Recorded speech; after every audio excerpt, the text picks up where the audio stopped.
মাঝে মাঝে এই প্রচলনটা বলতে আমার ভালো লাগে, বিশেষ করে পরিস্থিতি বিবেচনায় রেখে। But in the last class, the students are hungry and the teacher is angry.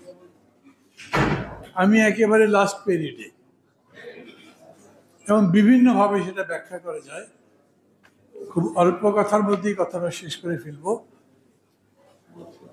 মূল কথা যেটা আছে সেটা আমরা আমাদের এই পেপারে বলেছি। এটা আমাদের দলের বক্তব্য, আমি আগেই বলেছি, আমারও বক্তব্য।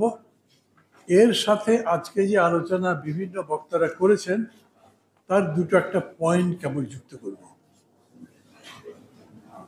অনুষ্ঠানে যারা যারা আলোচনা করেছেন তাদের ধন্যবাদ দিচ্ছি। বিশেষ করে বিএনপির স্থায়ী কমিটির সদস্য জনাব নজরুল ইসলাম খান, সমবেত সাথীরা, বন্ধুরা, আসসালামু আলাইকুম। কি পরিস্থিতিতে এই বাজেট, এইটা আমি মনে করি আমাদের বিবেচনায় রাখা খুব জরুরি। কি রকম জিনিসের দাম বেড়েছে এবং বাড়ছে, এটা কমবে? বাজেটে সেরকম কোনো সম্ভাবনা নাই। বাজেট উত্তর সাংবাদিক সম্মেলনে অর্থমন্ত্রী বলেছেন, আমরা যে সমস্ত ব্যবস্থা নিয়েছি তাদের দ্রব্যমূল্য করতে পারে, কমতে পারে, মাস ছয়েক অপেক্ষা করুন। ভাবে, 1 বছরে কার্যকরী একটা বাজেটের 6 মাস পরে কি ইফেক্ট হবে সেইটা বলছেন তিনি। আমাদের রিজার্ভ প্রায় শূন্য। প্রায় শূন্য বলছি কেন, সঠিক ফিগার তো নাই। সর্বশেষ অফিসিয়াল ফিগার অনুযায়ী এটা 12 বিলিয়নের নিচে। আর 2 মাসের মধ্যে আকুল পেমেন্ট সহ অন্যান্যগুলো যখন দিতে হবে তখন কোথায় দাঁড়াবো বলা মুশকিল। সরকার চূড়ান্তভাবে আমদানি রেস্ট্রিক্ট করেছেন, কিন্তু না করলেই কি, কয়েক মাস পরে তো আমাদের ইম্পোর্ট ফাইন্যান্স করবারই কোনো ক্ষমতা থাকবে না। 1.25 লক্ষ কোটি টাকার মতো আমাদের ডেট সার্ভিসিং না, ডেটের ইন্টারেস্ট সার্ভিসিং করতে লাগে বছরে। এর মধ্যে আমরা চেষ্টা করলেও আমাদের রিজার্ভ বাড়াতে পারছি না। এর মধ্যে চেষ্টা করলেও আমাদের টাকার মান আনতে পারছি না। এর মধ্যে ব্যাংক প্রায় ধ্বংসপ্রাপ্ত, সেই ব্যাংককে আবার আগের জায়গায় ফিরিয়ে আনতে পারছি না। অলিগার্ক যত আছে সরকারের, ওদের পুষ্ট আশ্রিত অর্থ সম্পদের মালিক যারা যেভাবে হয়েছে তাদেরকে দূর করে দিতে পারছি না। এত কিছু সত্ত্বেও আজিজ বেনজিরদের মতো লোকদেরকে তাদের এখনো আশ্রয় প্রশ্রয় দিতে হচ্ছে।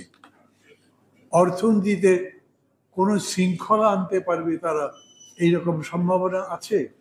কালো টাকা বন্ধ করতে পারবে কোনো ব্যবস্থা আছে? যদি পারতই তাহলে 30% ট্যাক্সের জায়গায় কম করে 15% দিয়ে কালো টাকা সাদা করবার কথা ঘোষণা করতো। বুঝে দেখেন, এই রকম একটা পরিস্থিতিতে এই বাজেটটা দেওয়া হয়েছে। এই বাজেট আমাদেরকে কতদূর নিয়ে যাবে? ওই যে পূজার সময় পাঁঠা বলি দেয় না, বলির পাঁঠা যেরকম, আমাদের দেশের অর্থনীতি সেই রকম। এখন ওর মরতে হবে। কতক্ষণ বাঁচবে সেটা নির্ভর করছে লগ্ন আসবার উপরে, পুরোহিতের উপরে।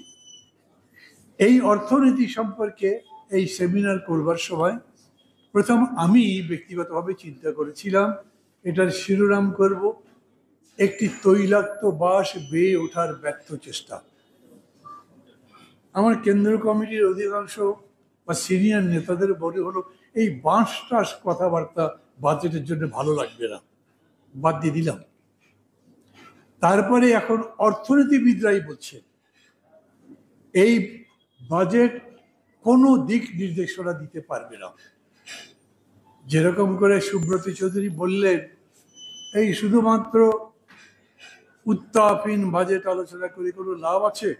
বরঞ্চ রাস্তায় যান, উত্তাপ ছড়ান। আমি বলছি, মানুষের মনের মধ্যে যে উত্তাপ তৈরি হচ্ছে সেটা ধরতেও তো পারতে হবে। তখন বলিনি, কারণ তখন আমার বক্তব্য রাখার সময় না। সুব্রত বাবুর নেতা তখন ছিলেন, এখনো আছেন সম্ভবত, আমি নাম বলছি না, চিনলে চিনবেন, বাংলাদেশে এক নামে পরিচিত বিশাল মাপের নেতা। আমি একই মঞ্চে দাঁড়িয়ে, একই মঞ্চে বসে তার বক্তৃতা শুনেছি। দেশে উন্নয়ন হচ্ছে সেটা মানি, কিন্তু গণতন্ত্র নাই। অত বড় নেতার পরে আমার বক্তৃতা করা মানায় না, কিন্তু আমি আরো অনেক অর্থনীতিবিদদেরও বলতে শুনেছি, এই 6 মাস আগেও বলতে শুনেছি, দেশ অর্থনৈতিকভাবে এগুচ্ছে মানি, কিন্তু গণতন্ত্র তো নাই। আজ এই বাজেট দেখবার পরে কেউ কি বলবেন দেশের অর্থনৈতিক উন্নতি হচ্ছে? কেউ বলবেন আমাদের পদ্মা সেতু অনেক বড় অর্থনৈতিক সাশ্রয় এনে দিয়েছে? কেউ বলবেন রূপপুর আণবিক প্রকল্প আমাদের দেশের বিদ্যুতের সমস্ত সংকট মিটিয়ে দেবে? সবাই বুঝেছেন আমরা 5 বছর আগে বলেছিলাম মেগা প্রজেক্ট মানে মেগা দুর্নীতি। সেই দুর্নীতির সবকিছুই প্রকাশিত হয়েছে।